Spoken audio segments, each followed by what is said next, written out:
So this is my follow-up video on the Zoom R16. I basically wanted to show you this operating in, let me see if I can focus this here, whoops, basically operating in audio interface mode.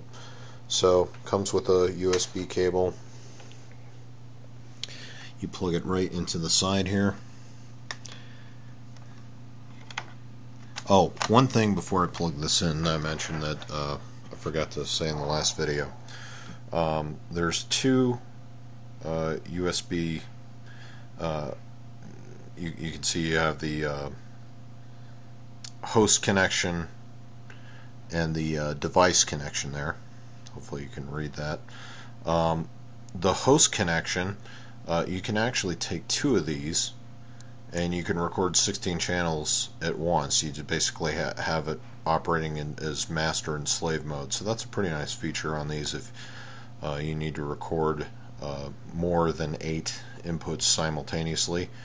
You can do that just via the USB cable in one end. Very easy to set up. So there's a USB mode here that they'll go and show you that can be accessed one of two ways, and but right now we're going to use this as an audio interface. So we'll plug this in here in the device output.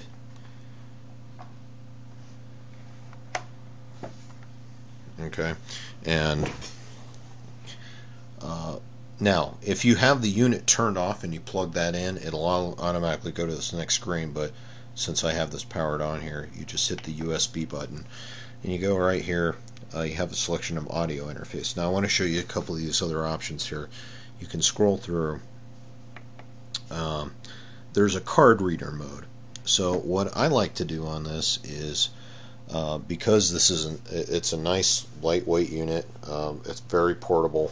Probably only weighs maybe 5-7 pounds. I mean, not much at all. What I like to do is take it downstairs, just record directly to the SD card, and then come up and import my tracks in card reader mode into whatever DAW software I'm using. And basically that allows me to record directly to this without bringing down a bunch of computer equipment. I have my drums down in the basement, and most of my other stuff, as you can see here, is got my keyboard over here, other things, and workstation here. So prefer working in here on that. It makes it very simple. So you go into card reader mode, and I won't enter it here, but basically it'll hook up there, and you just, it's just like reading a disk drive in Windows. Maybe I've not ever used. I don't own a Mac, or not really a Mac user. So if anybody's used this with Mac, maybe you could. I'm sure it works just as fine there, but maybe somebody else could put some input on that. USB storage. Now this is the other thing with that I forgot to mention on the host connection over here. That you can do. You can actually plug in like a little USB thumb drive. You can just plug that right into here. Oh, let's get the right side up. You can just plug that right into here. I think I have the.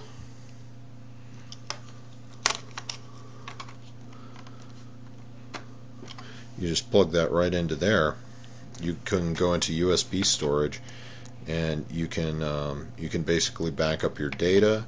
You can load whatever's on here if you have some WAV files that you want to import to this. So basically another neat way to back up, move tracks, import tracks to directly on that. And the other. So the audio interface mode, we'll go into that right now. So you go into audio interface. We're going to continue. Okay. Defaults to 44.1 kilohertz sample rate.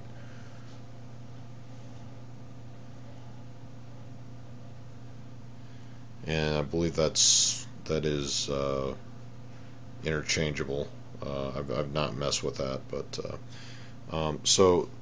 this comes with a Cubase LE, so I'm basically going to show you in here, and I don't know if my computer screen shows up too well in there, but I'm basically going to show you how this shows up in Cubase. And so we'll load this up here. Not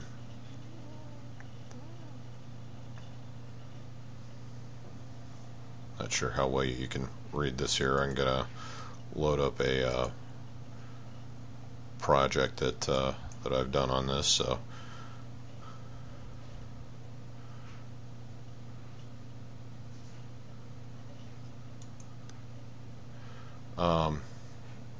So here I have some drum tracks that I've laid down, and as I said, I don't have my speakers hooked up to this yet, so unfortunately I can't play this for you, but I'll try to do something where I'll upload this clip directly so you can really listen to how this sounds, the way you would monitor it, so you can really hear how well this records. But basically in Cubase, the way you set this up, you go into your devices menu. I don't know if you can see that, and you want to go into device setup, and it's under the VST audio system. Hopefully you can read that there, and you're going to select in here your Zoom R16 ASIO driver. I've also done some experimentation on this using ASIO for all, and I'll see if I can elaborate on that later on a later video, because I do have a USB microphone that I like to use. But if you want to do the audio output to that using a USB mic, you got to kind of do some tricks to do that. I'm just going to exit out of that because I've already got this selected. So you go in there, you have your Zoom R16 driver in there. You've got your input channels 1 through 8. So it's a 8 in, 2 out.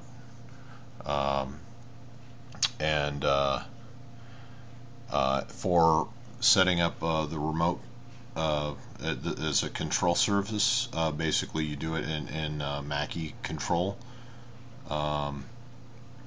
Now normally I do MIDI input. I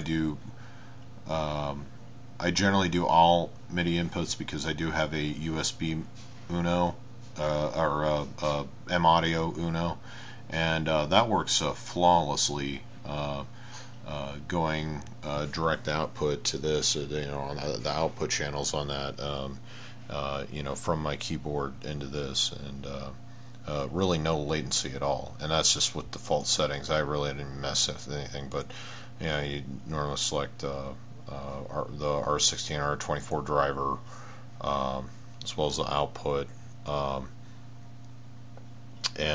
so you do it in Mackie control mode, and I'll just show you here. I don't know if I can get this all in one shot, but I'm gonna got my hand over here on the sliders here, and I'm just gonna show you that right there just works great. Switches through all of them. I'm not, again, just doing that all from here. You got your master slider. You've got these function buttons here that you can program in your DAW to do different things. And again, I've just shown you Cubase LE.